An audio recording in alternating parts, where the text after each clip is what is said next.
Good afternoon, everybody. My name is Kathryn Lancioni, and I am the founder of Presenting Perfection. Um, First of all, welcome to our new series about public speaking, where every couple of weeks I'm going to have a new guest, and we are going to explore some of the challenges facing people with everyday communication skills. Today, we're joined by Jessica Bush, who is president of the Tutor Doctor of North Jersey and in Bergen County. And we are today going to talk about the effect of the COVID-19 pandemic on communication skills. And specifically, we're going to be talking about teens and college students. So Jessica, welcome. Hi, thanks so much, Kathryn, for having me. Oh, that's my pleasure. So, it's funny, before COVID hit, um, a lot of parents were concerned that their kids were spending more time on the screen than they were talking one-on-one in face-to-face with people in person, not in the virtual world. And then the pandemic hit and we were all forced to do it.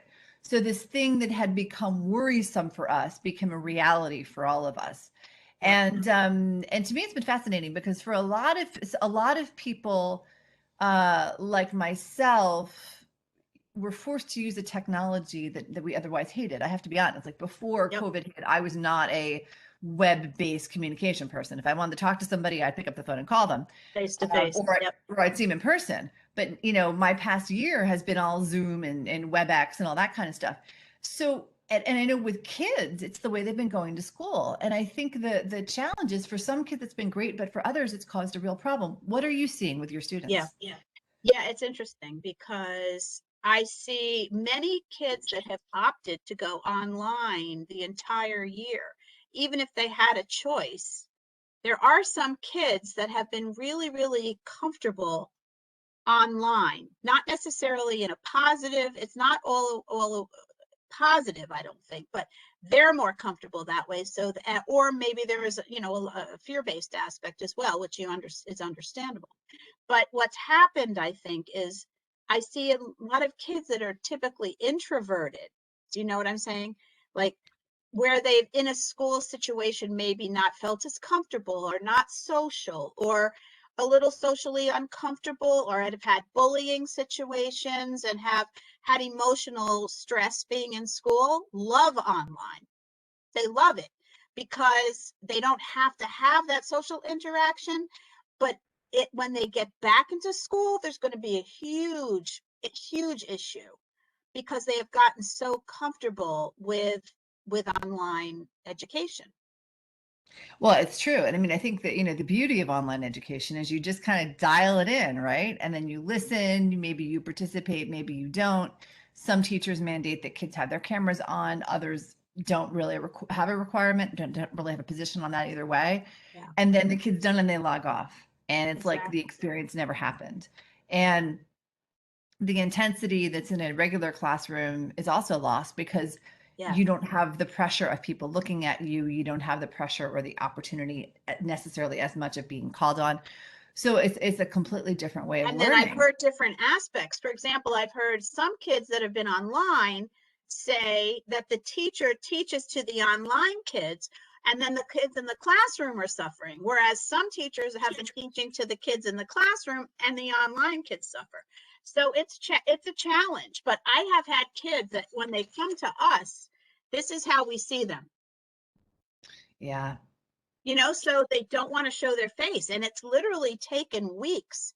And slowly, the mask comes down, you know what I mean? And slowly the person emerges, which is really, really challenging to make that engaging connection, especially with our tutors and the student, which is really important, to have, and that's been lost, I think, in a lot of online teaching is that engagement and connection with the teacher and their kids.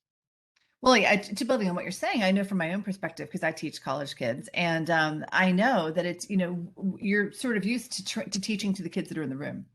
Right. So when we were forced to go online, and in my situation, we still went into the classroom to teach, I would have, say, 3 or 4 students in person and 20 or 25 online. Your natural thing is to teach the people that are physically in front of you. In front of you. Yeah. Yeah. So for me, I had to make a huge effort to talk to the virtual world and just, every couple minutes in the lecture or pause and say to the kids in the room, do you understand what I went over? And then say same thing in the virtual room.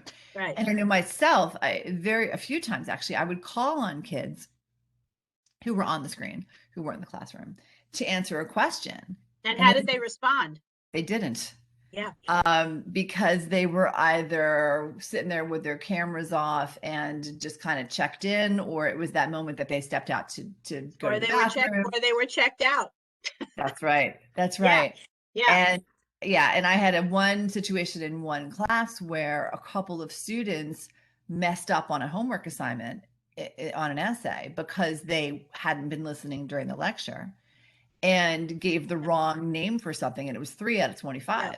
Yep. Yep. And I called them on it and said, clearly you guys didn't read the chapter. Clearly weren't listening. And they were all online students. And, they asked me if they could redo the assignment. And I said, absolutely not, because No. clearly you weren't learning. Yeah, they missed Even it. trying to learn, and that you messed, and it's not my You missed fault you it. learn. Yes. Yeah. Yes. But that's another interesting topic part of this whole thing is what I see in a lot of middle schools and also some high schools in the Bergen County area is the teachers are being much more lenient with making up the assignments. And in a way, I understand. I understand that, but they're not really preparing them for college because you can't make up assignments in college. Am I correct? So I understand that the leniency that has come with COVID also may be working against the kids, especially the high achieving kids, right? Yeah, Because they're 1,000%. not going to get that accommodation when they're in college. No, and they're also not going to get that accommodation when they're back in school next year. I mean, I think Exactly. that one of the challenges that people are concerned about, but no one's really talking about, is how do we get these kids who thrived online acclimated back into the classroom? I know I have a dear friend whose child was supposed to go back. The child's been virtual all year long, and the child was supposed to go back in the spring to school in person. Yeah. And the night before she was going to go back, had a panic attack, woke her mom up in the middle of the night, and was like, I can't go back. I can't go back. And the parent gave in, but is very, very concerned about what it's going to do to her child when the child goes back to school in the fall in person, because the online is no longer going to be an option. So kids have developed a crazy sense of social anxiety. Absolutely. To your point, there's also Absolutely. been in academics, it's been understood, or it's been implied and understood or translated that way, that we have to be more lenient because of COVID, Right. especially when kids are remote, because we don't know the situation that they're facing at home. Right. But the problem is that leniency is going to disappear next year. And so Yep. when And you all take of a sudden they'll be thrown back that's into right.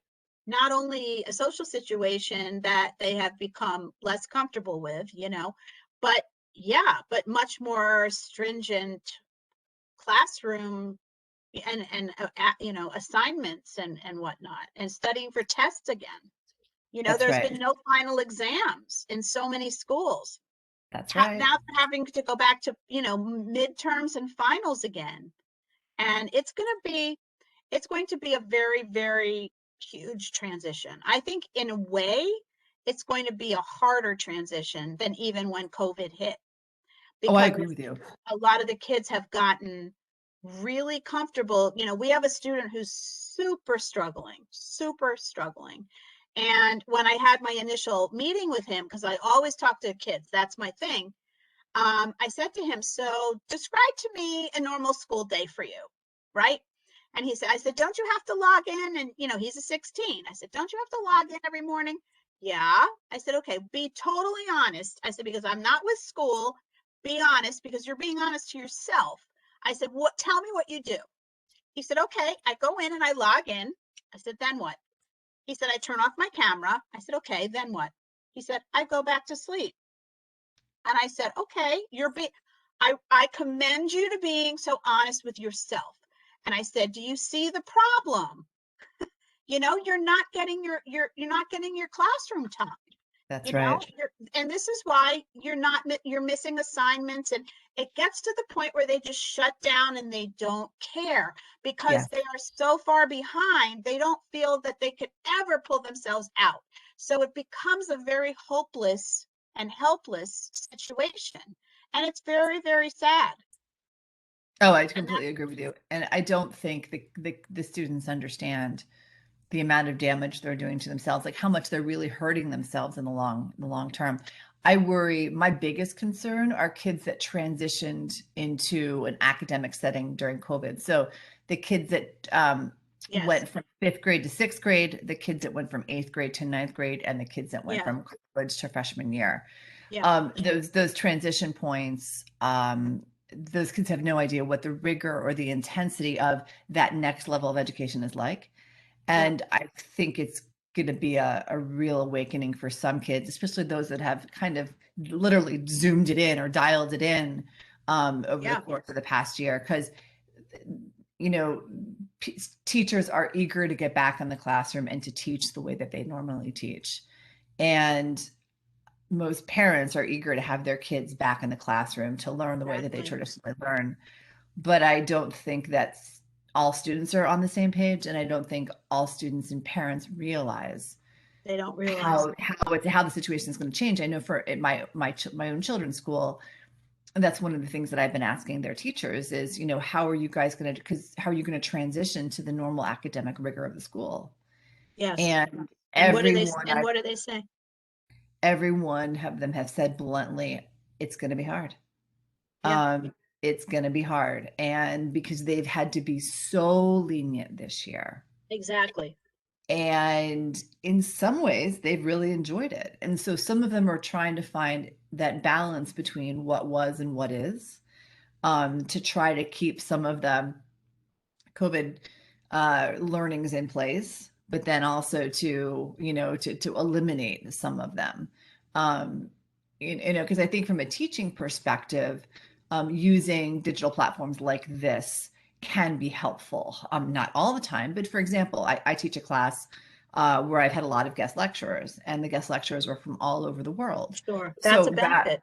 yeah, so rather than having to try to get someone to fly in, pay their fee and all that, they just give me an hour on Zoom.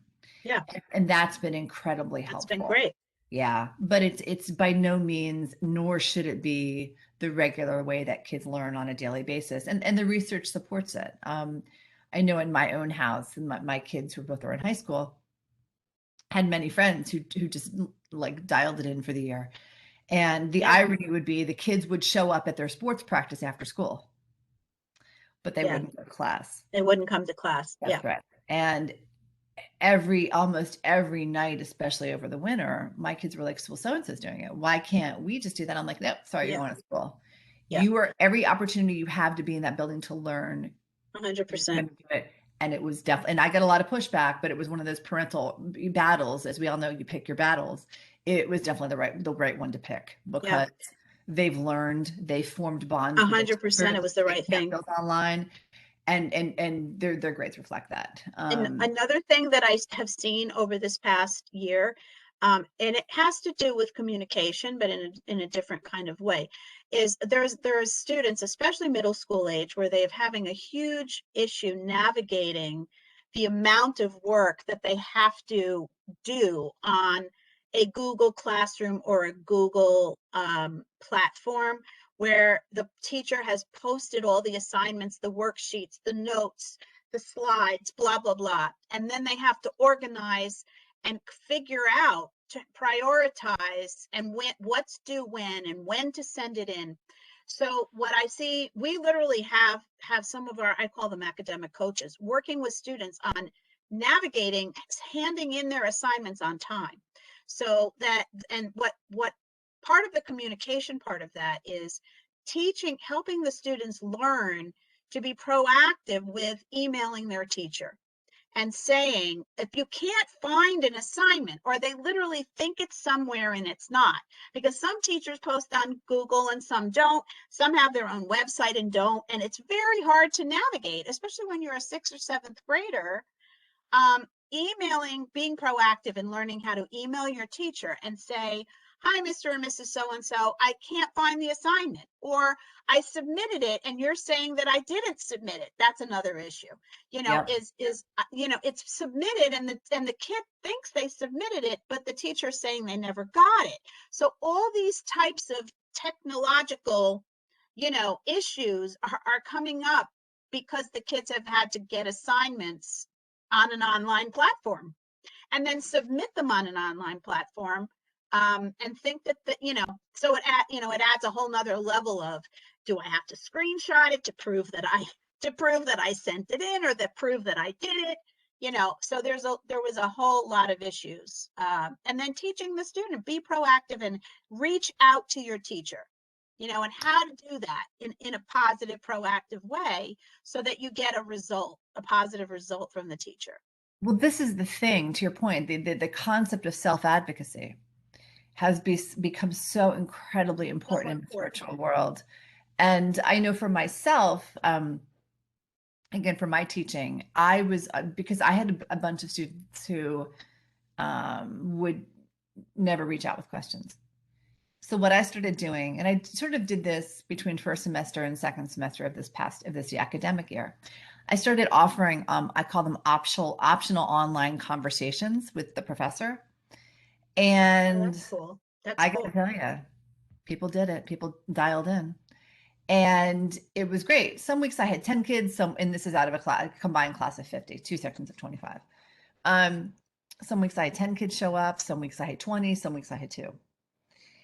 But I actually got to know a bunch of the students through this. Yeah, And that's what I great. was and it was great. And when I went to grade things, I remembered them. And it's really important for kids to try to develop that relationship with that teacher.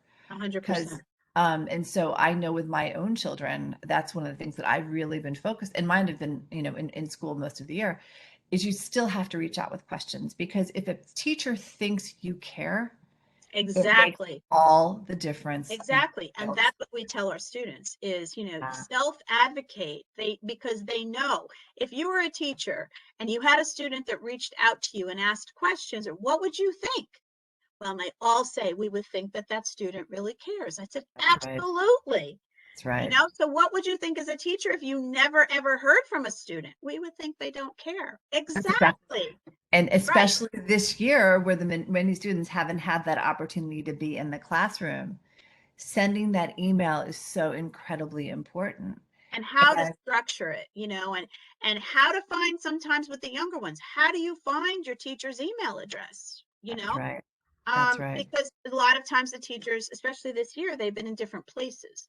So having to navigate and learn all of that, I think at a young age is really, really important. Oh yeah, and I think that's one of kind of the positives, if there is anything that positive to come out of COVID, is that the importance of self-advocacy and sticking up for yourself for the 100%. younger kids is really becoming evident and important. And it Um, empowers them. And once they because see, we've had students this year, once they see that they are actually pulling themselves out of this situation, literally everything changes: their self-esteem, their self-confidence, yep. their grades. They now know how to manage it, so we've had some very positive results, especially with those students who literally have felt overwhelmed. It's just they have to understand they need to show up.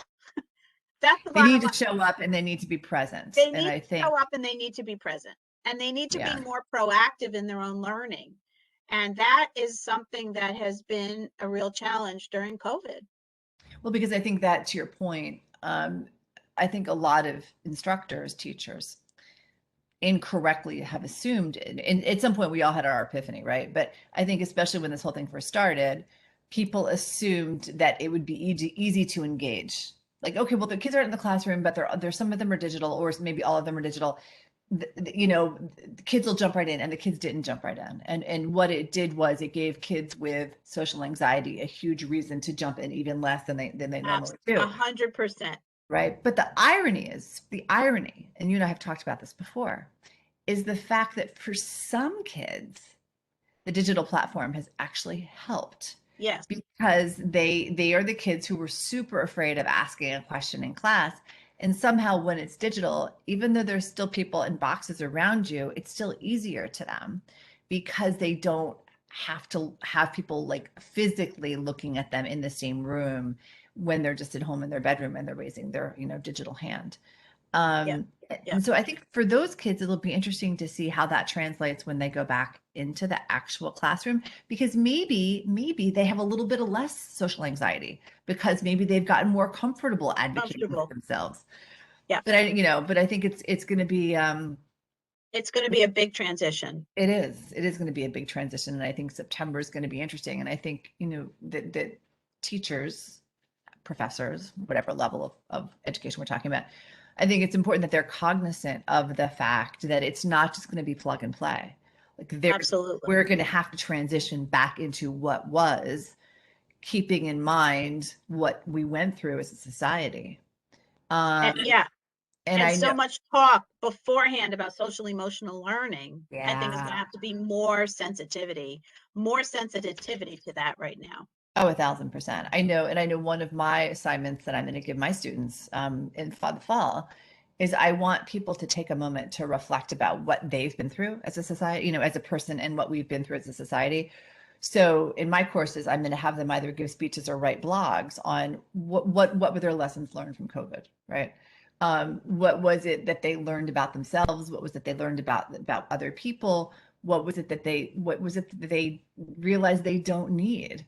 I know for me personally, like there was a lot of stuff that I learned that I don't need. Um, going to certain events, doing certain things that just unnecessary. And it Right. was it Right. was it was busy stuff, but it was busy stuff that was not necessarily cheap. And it was busy stuff Or or productive. productive that took away Yeah. from other things, and Took when away from I other things. Yeah. yeah. And I think we've all been through that. And I think it's important to try to leverage that, because Absolutely. unless we have another global pandemic, God, hopefully that's not going to happen. We will never have the time that we just went through. Yep. And I think that that's important for everyone to realize. So, Absolutely. so one of the things that I'm excited about is that we have talked about, we're offering some public speaking courses this summer. We're going to offer them for teens, we're going to offer them for college students, and we're even going to do a parent-child public speaking course at some point. And the whole goal is this isn't really going to be a traditional public speaking class where we just talk about, what's an informative speech and how do you structure it. But what we want to do now is we really want to try to focus on that stuff, but also post-COVID communication, right? So how do you take what you've learned to do online and how do you do that in the real world, in person, in the classroom? Because as we were just talking about, there's some great stuff that students have learned about themselves. There's some great things that teachers have learned about themselves. So how can we take the good stuff and leverage it in a real academic setting, in a personal communication setting? Yes. One of the fears that parents had pre-COVID was that kids weren't getting enough one-to-one interaction, because teens, especially the Gen Zers, the late millennials, they had kind of become the social media swipe, like, up swipe group. But what's Right. interesting is because of online education, some kids, hopefully a lot of kids, have had to practice talking like this to their peers, to their teachers. So Yes. it's a great opportunity to kind of fill in those potholes that was dominated by social media initially, and take the kind of daily communication, although it's been by Zoom or whatever, but you can still take that and practice it in the real world. And so that's one of the things that we want to talk about in these classes is how students will be able to do that. And also I would think, what to sort of tag on to that is that, especially students that are either going to have a college interview or come out of college and have an interview into the real world of a job, even if it's on Zoom, what type of an etiquette and connection? How do you connect? How do you look a person in the eye and sell yourself, That's or right. talk about your strengths, or how you can benefit a school or a job or something? I would think would be really, really important, especially now when, when you're online and you're at home, we've had time, good time and positive time with family and relaxing and downside, down just chilling, right? And being a little more home focused. But now we're getting back out into the world of going back to school or going back to college. And how do you learn to engage? You know, Absolutely. Absolutely. and Because you've got the screen or or the phone here. How do you come out from behind that and sell yourself so you can get into a school or you can get into a job well, that's ultimately? right. I mean, I know, everybody can be memorable. We just have to learn how to be How to do it. memorable. Yeah. Hmm. I know when I was working on a project, one of my book projects over COVID, I was reading some like basic communication theory, which, isn't always that exciting. But one of the things that I found was really fascinating was that every time that you talk to somebody, especially when it's a job interview or something like that, there's always should be a goal in mind.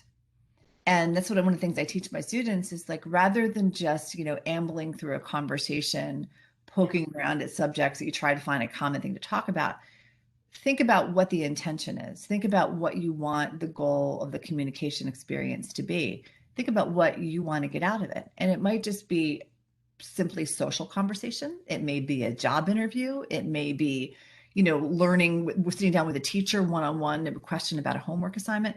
But there should always be some sort of goal. It doesn't need to be serious and formal. It can be fun, but you don't want to waste your communication trend, as they call it, a transaction with someone. You want to be mindful about it and you want to think about, okay, why am I here? Why am I talking to this person? Why am I asking the question? What's the hope that I hope to gain? What's the goal? What is that I hope to achieve? And I Hmm. think that's kind of what scares people sometimes is Hmm. that Yeah. students, especially, the younger generations, millennial, Yeah. Gen Z, they're intimidated by the blank page. They're intimidated by the not knowing the person they're talking to. They're intimidated by the unknown. And what that can do is that can come in and that can really scare people. And that can be when you're trying to talk to someone. We've all had this experience. You're trying to talk Right. to someone and they just give you the yes, no answers. They Right. don't know what to say because they're afraid of what you're going to talk about. Of- Yeah. Or They're, the reaction you're going to have yeah, to what they're going to say. Yeah. that's right. That's right. And even that age old, at edict of like, we'll just talk about yourself. With some people, even that's hard for them to do. And you have to think about, well, gosh, if you can't talk about yourself. So that's one of the things that I really want to help people learn how to understand and curate is, how can I talk about me in a way that I'm proud of? How can I talk about in a way that's positive and that's interesting and that um, you know, get whatever my goal is through this communication transaction that'll help me get to that goal or help me get And, closer to and that I goal. just thought of something that may also tie in. If you learn, and if you take this class with us and you learn how to talk about yourself and think about maybe ways about yourself that you never even thought of before, you may also come up with a possible topic for your college essay That's right. because That's it's right. maybe aspects of yourself or something that has triggered you or a part of your past that you realize is just so important to the way you communicate or want to communicate that you never thought of before. And oh, that could be that is a really interesting topic that I could really talk about myself in your college essay. Well, that's right. And I was on a call the other day with some people, and this was actually the topic was the college essay. And somebody said, so, do I have to write about something that's extraordinary? And the college advisor said, no, no, no, no. Everybody, everything to everyone, it doesn't have to be extraordinary. Take something ordinary, Right, but take the ordinary and talk about why the ordinary was meaningful. right. And I thought that that was such a great Yep, way of positioning it because I know that, absolutely. students that I work with battling all the time over what should I say about my personal statement, my college essay, what amazing thing should I do? And one of the question that I actually asked was, um, what were the topics that you read too much of? And the guy was very honest. He said, look, he says, I've read too much about kids going on service trips and I've read too much about how extraordinary your sports experience was. Yeah, He said, but, you know, what was it that you learned on that mission trip or that service trip that you took Exactly. away and it helped you think differently about a social issue? Or what was it after playing that championship season in basketball or lacrosse or football that enabled you to think differently about something else that wasn't related to sports? That's what they want to hear about. Exactly. And I thought that was so Well, and what you're fascinating. saying is, how did it impact you as a person deep Right. down inside, in your values and your morals and that kind of inner stuff. Well, and I thought it was, I totally agree. And what I thought was interesting was the way that the gentleman positioned it was there's two things that you as a college applicant can control on your college application, is who you pick to write your recommendations and Right. what you say in your college essay. Exactly. Everything else is kind of out of your control. You can work as hard as you can in school and you're going to get whatever GPA you have. You can prep and prep and prep for the SAT or the ACT, and the score is going to be what you're going to get. But It you is what have, it will be. right, Mhm. you have full control over what you write in those essays, and you have full control over who you pick to write those recs. And Absolutely. with all the colleges doing their holistic approach, those are two factors that are totally in your control. And I think that's incredibly important for And students to I realize. feel it's the most important Yeah. because Yeah. it really truly talks about you, that applicant or that child as a person, That's as right. opposed to just a test score, or a number, which doesn't talk about who they are. Not at all. Not at all. Not at all. Yeah, I remember a couple of years ago, I was doing a workshop with some high school juniors. And one of the things we were trying to think about, well, what were each of these students like unique selling points, like truly what made them unique. And once we got kind of three levels down in questions, one of the women at the workshop said, well, I really like to cut paper along lines. And Ah, I was like, Sophia, like, I'm like, that's kind of interesting. I'm like, well, what that's does that very mean about interesting. you? Right. And it means that she's patient. It means that she's precise. It means she's probably a little bit creative. And she used all of that in her essay, and she's at Dartmouth. That's So, very interesting. Yeah, yes, yes. But it was not, it took us about 20 minutes to get down to that like random exactly. little fact about her. But that was the focus of the essay.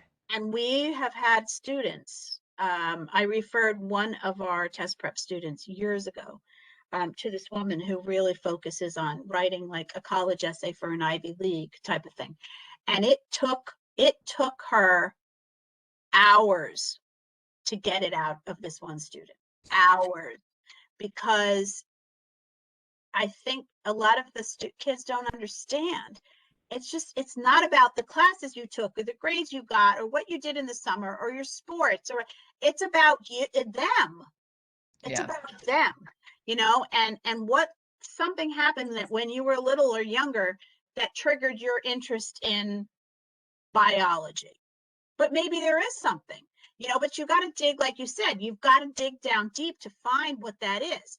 And I think learning to express themselves in a speaking manner will help them identify things like that they may never even thought of. That's right. That's exactly right. So yeah, so through these programs, especially the ones that are designed for the teens, we're really hoping to, help with that transition back to school from a communication standpoint, but also take you beyond. And as I was saying before, talk about what you've learned during COVID about yourself and how that can empower you to be successful in different ways, and That's a how good it can example. also empower you to realize what makes you, awesome. There's no other word to describe it. We've all had a lot of time to think over the past year, and we've all hopefully taken some time to discover new things about ourselves. And you don't want that to just go away. Like my fear is that people are going to expect it just to all snap back together to what it was. And to me, in many ways, that's sort of tragic, because as a world, as a society, we've had a lot of time to think, and in the US we've gone through more in this past year than we probably had gone through in the decade prior, Yep. and you don't want to lose that. You don't want to lose what you've learned from those experiences as a person or as a society. And so hopefully, both through this program and other things that kids do in school, they'll learn to leverage what they've learned about themselves and leverage what they've learned about their family and their friends to take them into places, into a trajectory that they never thought possible. So So I so we're going to be doing some classes. They're going to be online just because we're trying to open it up to a broader all over. community. Yeah, Yep, all over. all over. Yeah, but we're going to try to do them the week of June 21st. And you can find out more information about the classes at on my website, which is www.presentingperfection.com. And you can also find them on my Facebook page. And then Jessica's going to have them on the Tutor Doctor Facebook page. And just email us both for more information. Right. Jessica, anything else you wanted to add? No, thanks so much, Kathryn. I think that, we're here. Bottom line is we're here to help your kids. And that's what we're all about. That's right. Well, thanks, everybody. Have a great day. Thanks for listening. Thank you. Take care. Bye bye. Bye.